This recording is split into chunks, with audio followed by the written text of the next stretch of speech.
The story begins not with peace, but with alarm. Inside the Carter family's quiet Colorado cabin, a chilling scene unfolded. Baby Grace lay restless in her crib, while Juno, the family's rescued bobcat, crouched defensively under it, muscles tense. In the hallway, Claire Mitchell, the trusted babysitter and Rachel's lifelong friend, was locked in the bathroom, calling the parents in panic. She claimed Juno had attacked her without reason. But in the nursery, the truth looked different. Juno's golden eyes glowed, fixed not on the child, but on the door Claire had slammed shut. Rachel and Daniel had returned home to this strange tableau, hearts pounding. Was their beloved bobcat suddenly dangerous, or was something far darker hiding in plain sight? To understand that night, we step back to how Juno entered their lives. Years earlier, Daniel, a wildlife veterinarian, found a half-starved bobcat with an injured leg on the ridge behind their cabin. Rehabilitation was meant to be temporary, yet Juno never left.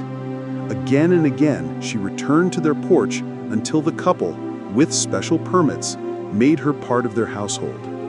Margaret Carter, Daniel's mother, keeping a bobcat near humans was reckless. But to Rachel, Juno was family. She had proven her loyalty in uncanny ways, especially when Rachel's pregnancy came. Before any test confirmed it, Juno began curling against her belly, guarding the life inside, before even the mother herself knew it. When Grace Carter was born, after years of heartbreak and miscarriages, Juno's role shifted from companion to sentinel. From the first day the baby came home, the bobcat would not leave her side. She nestled at the crib's base, ears alert to the faintest sound. When Grace whimpered, Juno paced before the monitor even picked it up. At first, Rachel found this both touching and unsettling, but over time she came to depend on Juno's instincts. Daniel, though cautious, grew to trust the animal as well. Margaret worried endlessly, convinced tragedy would strike. Yet time and again, Juno proved herself more watchful than any baby monitor. To Rachel, it was as though Juno had appointed herself Grace's guardian angel in fur. That trust was unshaken until the arrival of Claire Mitchell as babysitter. Claire had been Rachel's best friend since college, almost like a sister. When Rachel needed help after maternity leave, Claire volunteered eagerly. At first, the arrangement seemed perfect, but Juno's behavior changed instantly.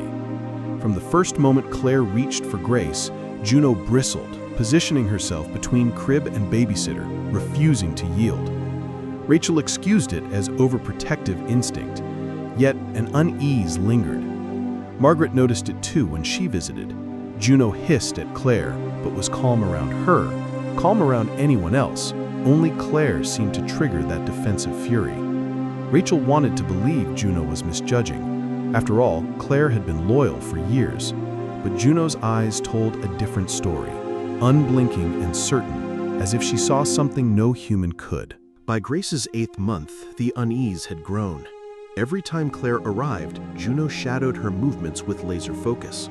She never attacked, but she blocked, paced, and growled softly whenever Claire approached the crib. When Margaret cradled Grace, Juno remained calm. When neighbors visited, no problem. But with Claire, it was different, always different. Rachel tried to brush off the warnings, afraid to accuse her oldest friend. Daniel was unsettled but pragmatic, asking only if Juno had ever physically harmed Claire. She hadn't. Still, the tension was undeniable. Juno seemed unwilling to let Claire anywhere near the child, as though she was guarding against something invisible.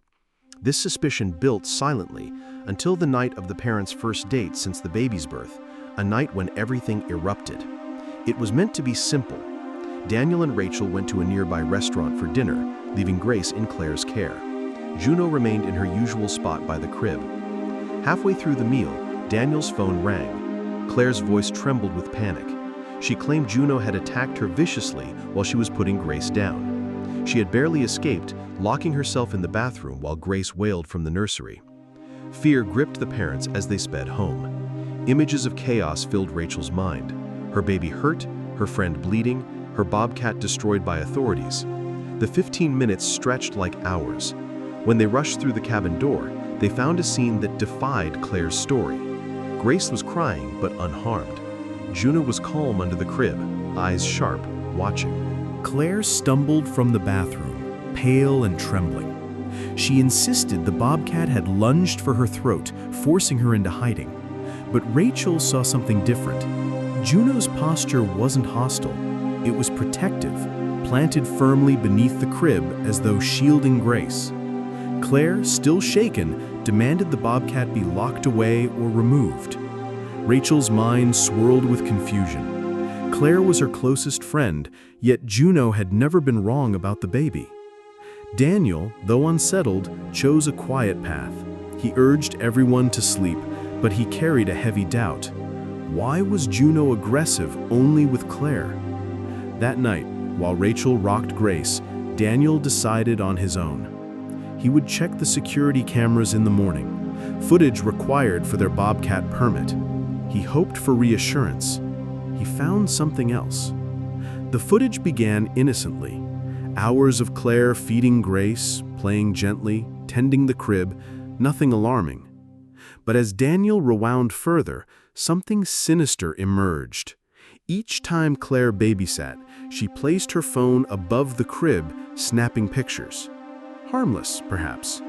Yet then she reached into her pocket, slipping small objects among Grace's toys or beneath the mattress. Juno reacted instantly every time, rising, growling, blocking Claire's moves. Daniel zoomed in. The objects were not toys. They were miniature cameras and transmitters. His stomach dropped. Juno hadn't attacked Claire at all.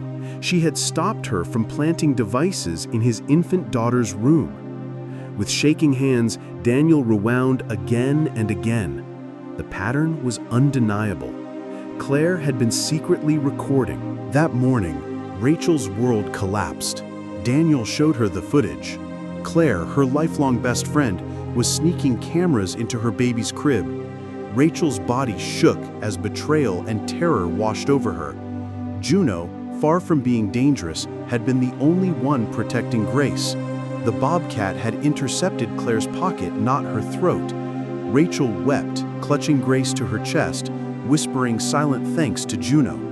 But this was bigger than betrayal. The devices weren't ordinary. They were broadcasting to an external server. The implication was sickening. Claire hadn't just endangered their trust, she had endangered their child in ways Rachel could barely think. Daniel called the police. They were no longer dealing with a friendship broken, they were dealing with a crime. Detective Laura Simmons arrived that afternoon, grim-faced and precise. She studied the footage, the recovered camera, and Juno's defensive actions. Then she delivered a truth more chilling than Rachel could bear. Claire was connected to a trafficking ring.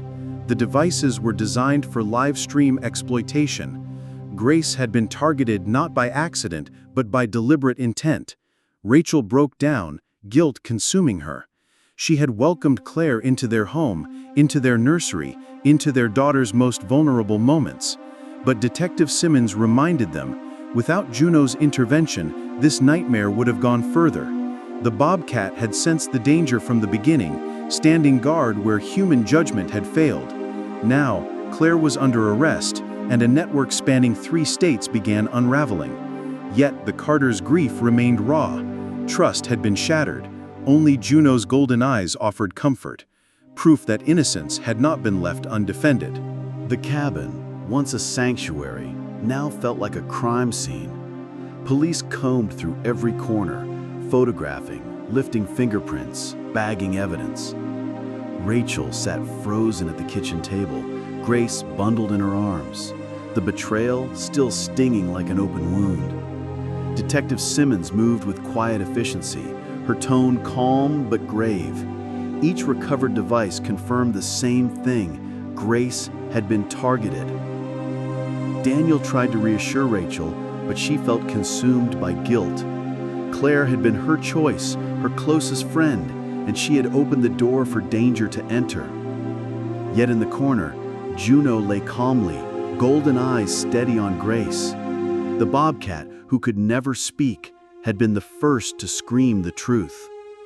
Rachel realized that without Juno's unwavering defiance, she might never have known. That thought both haunted and comforted her as investigators worked late into the night.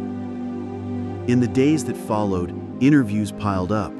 Detectives questioned Rachel and Daniel again and again, combing through every detail of Claire's visits. Rachel's memories twisted painfully. Moments she once saw as harmless friendship now reeked of betrayal. At night, she couldn't sleep, replaying footage in her head, wondering how she missed the signs. Grace stirred in the crib, and each time Juno was there, pressed beneath it like a soldier on watch. Rachel whispered thanks through tears, knowing that trust in her oldest friend had nearly destroyed her family. Across town, Claire sat in a holding cell, refusing to answer questions. But the recovered devices spoke louder than any confession. Each was linked to encrypted servers, and police tech teams were already mapping a dark web of exploitation. The Carters' private horror was becoming the thread that could unravel a far bigger evil. News spread faster than Rachel could breathe. First, local headlines. Bobcat foils babysitter's sinister plot. Then, national outlets picked up the story, astonished by Juno's instinctive protection. Reporters camped on the snowy lane outside their cabin, their cameras pointed toward the log house that had become a symbol of vigilance. Rachel hated the intrusion, but she knew why they came. The image of a wild bobcat shielding a baby against human evil was too powerful to ignore. Interviews were requested, offers for book deals flooded in, and talk shows begged for appearances. Daniel turned them all away, shielding Grace from the chaos. But Rachel watched from the window as Juno sat at the tree line, unbothered by flashing cameras. The bobcat didn't crave attention or applause. She was simply doing what instinct demanded, guarding what she loved. Her calmness was a reminder that truth mattered more than headlines. Margaret Carter, once skeptical, now viewed Juno with reverence. She had once warned Rachel against keeping a bobcat near a newborn, fearing tragedy. Now she admitted the opposite. Without Juno, tragedy might have swallowed them whole. Rachel clung to those words, but guilt still ate at her. She had failed to protect her daughter from the one person she trusted most. Sitting on the porch with Margaret, Rachel confessed her torment. Margaret placed a weathered hand over her own and reminded her that motherhood wasn't perfection, it was persistence, and Juno had filled the gap when human eyes could not. Inside, Daniel worked with detectives to prepare testimony. Claire's betrayal was only part of the storm. Evidence pointed to a wider network of predators, with Claire as a willing participant. What had begun as a family's nightmare was quickly becoming a federal case. Court papers arrived swiftly. Claire had been indicted, facing charges that sent chills through the Carter household. Exploitation, conspiracy, distribution. Her lawyer painted her as misguided, even manipulated, but the evidence was crushing. Prosecutors wanted Rachel and Daniel to testify, explaining how Claire had earned their trust and betrayed it. Rachel recoiled at the thought. Facing her oldest friend in court felt unbearable. But then she looked at Grace asleep in the crib, Juno beneath it as always, and knew she had no choice. Silence would mean betrayal twice, once to her child and once to every other family targeted. As trial preparations escalated, Rachel began to write nightly entries in a journal, pouring her fears and gratitude onto paper. Each page became both confession and promise, and always she ended the same way. Juno knew before I did. Juno saved her. The trial drew near, and the media frenzy exploded again. Juno was hailed as the Guardian Bobcat, a headline that made Rachel's chest ache with pride and sorrow. For every camera pointed their way, there was also a shadow, threatening messages from sympathizers of the exploitation ring. Trolls online, whispers that perhaps they fabricated the story for fame. Rachel ignored them, clinging to truth. Daniel reassured her that law enforcement stood firmly with them. Still, fear gnawed at her during sleepless nights. What if Claire's network sought revenge? What if Grace was never truly safe? Then, in the deepest hours of worry, Rachel would glance at the crib and see Juno's silhouette curled beneath, golden eyes glimmering in the dark. No one could convince her otherwise. Grace was alive and untouched because of Juno. And that was a truth no court could deny. Detective Simmons visited frequently, updating them on the widening investigation. Each visit deepened the gravity of what Juno had uncovered. More families were identified, more hidden cameras seized, more perpetrators arrested. Simmons confided that without the Carters' footage, the network might have continued for years, undetected. Rachel listened, her heart heavy. She realized that Juno had not only saved Grace, but had sparked justice for countless unknown children. Yet Rachel's mind still circled back to one thought: Claire, her friend, her confidant, her chosen babysitter. How could she reconcile the woman she had loved like family with the monster police described? She tried to remember laughter-filled college nights, but those memories now felt poisoned. Each time she pushed them aside. Juno hadn't hesitated when danger came. Rachel couldn't afford to hesitate either. The truth, no matter how ugly, demanded to be faced. When the first pre-trial hearing began, Rachel and Daniel sat stiffly in the wooden benches, Grace left in Margaret's care at home. The courtroom buzzed with reporters, sketch artists, and murmurs. Claire entered in shackles, her once bright smile now hollow. Rachel's chest constricted, but she steadied herself. Claire avoided her gaze, eyes fixed on the floor. Prosecutors laid out the charges, describing devices, servers, and connections that painted Claire as a knowing accomplice. The defense tried to argue she had been coerced by a manipulative boyfriend, but prosecutors countered with footage. And then came the moment. The screen lit up with the nursery video, the moment Juno lunged not at Claire's throat, but at her pocket, exposing the hidden transmitter. Gasps filled the courtroom. The truth was undeniable. The Bobcat had been the first witness, the first defender, the true guardian of innocence. Rachel's testimony was brutal. Standing before strangers, she described the depth of trust she once had for Claire and the devastation of discovering betrayal. Her voice cracked, but she pressed on, recounting the night of panic, the footage Daniel uncovered, and the unshakable loyalty of Juno. Across the courtroom, Claire remained expressionless, as though the words couldn't reach her. Rachel felt fury rise, but steadied herself by remembering Grace's face.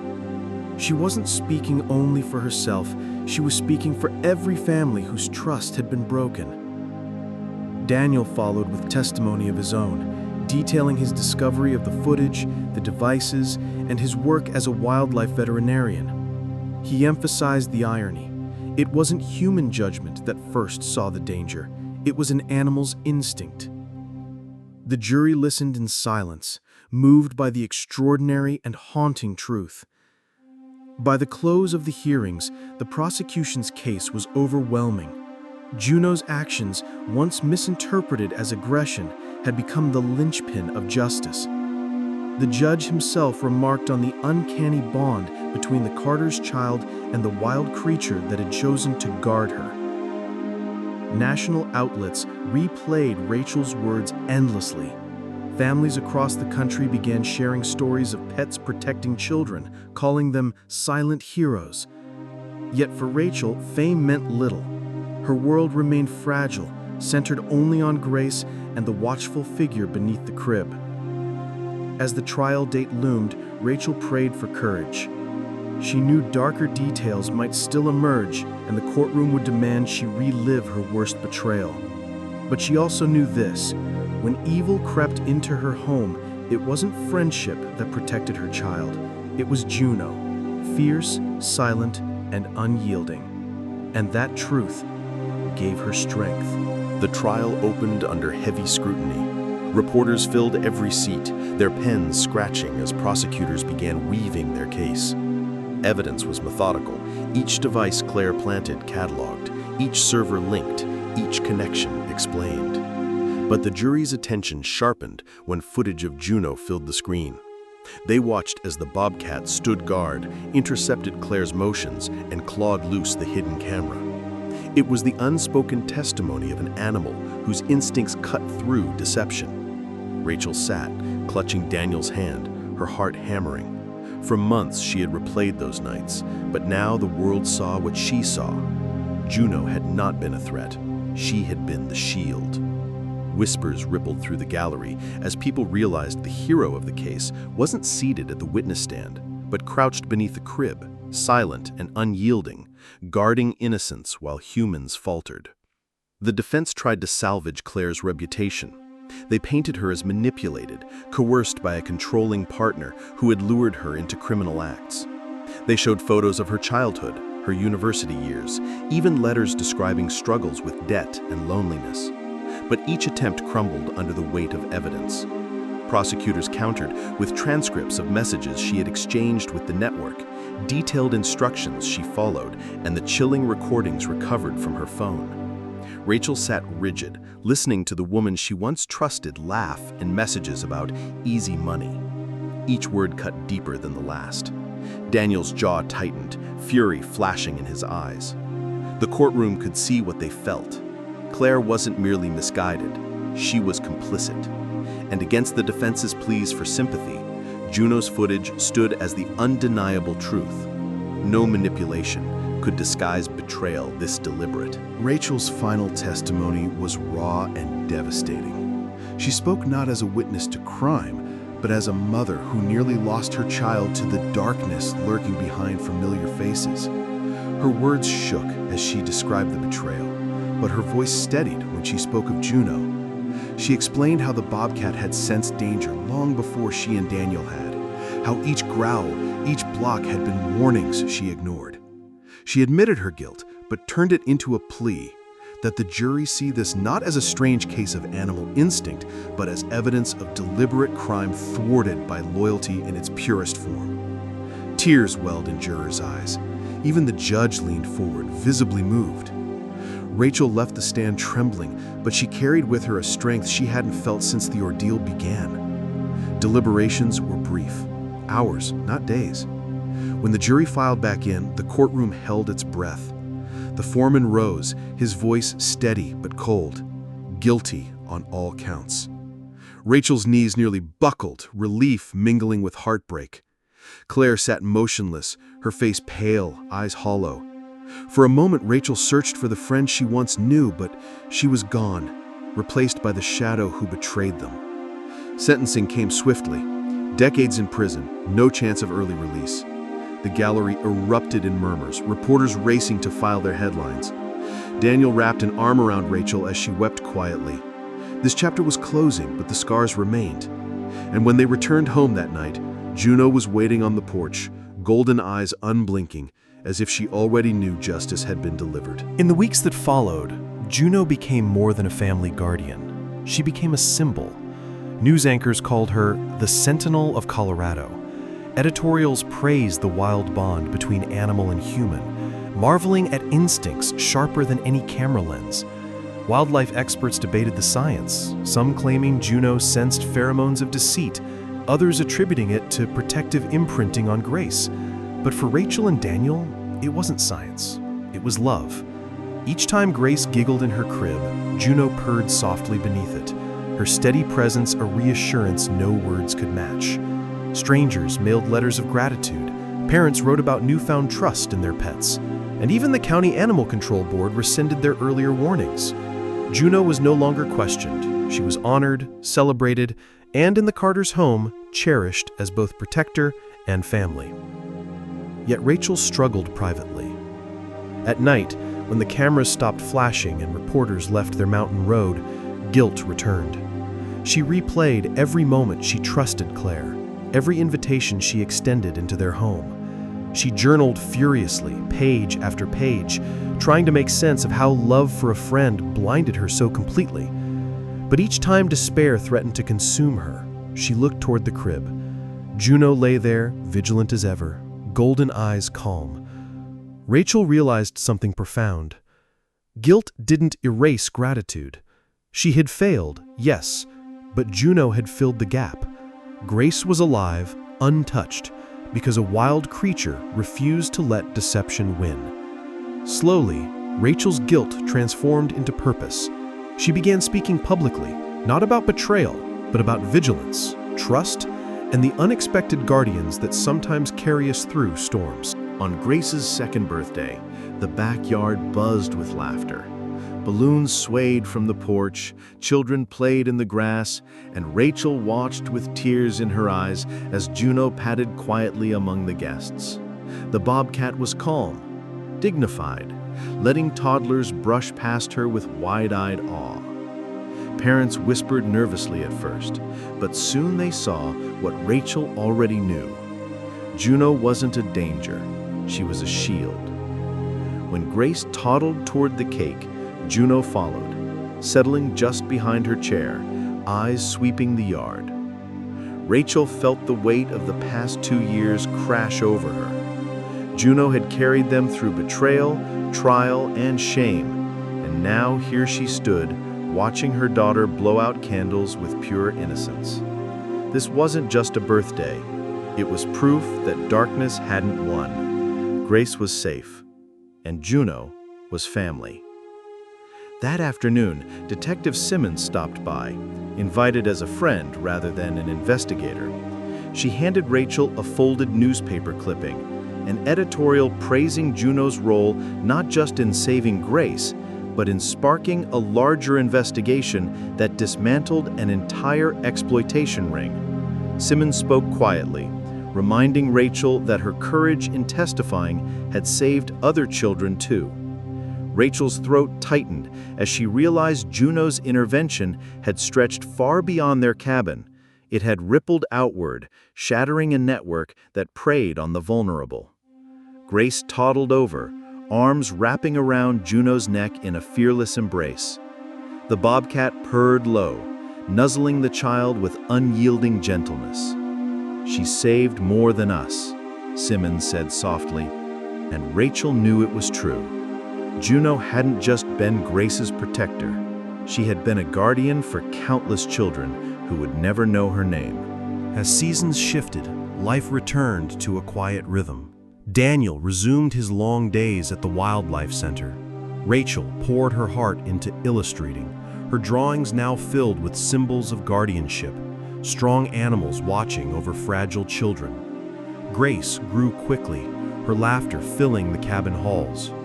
Through it all, Juno remained a constant presence. No longer tense, no longer suspicious, but still watchful.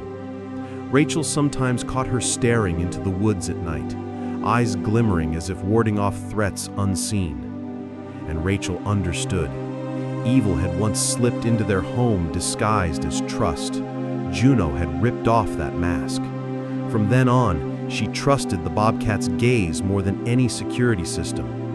Juno wasn't only family, she was a reminder that innocence always deserved fierce protection, even from the wildest of guardians. Years later, as Grace began school, Rachel watched her daughter climb the bus steps, with Juno sitting solemnly at the porch. Parents waved, children laughed, and no one knew the weight of what had been overcome to reach this ordinary day. Rachel's eyes welled as she thought back to the night Juno growled and blocked Claire's hand. That single moment had shifted the course of countless lives. The world would remember Juno as a headline, a miracle, a guardian bobcat. But for Rachel, Juno was more intimate than that. She was the heartbeat beneath the crib, the shadow that never left, the reason her daughter's laughter filled their home. As the bus rolled away, Rachel whispered, "We're safe because of you." Juno's golden eyes flickered in the morning light. Silent, fierce, eternal. The hero who chose to stay.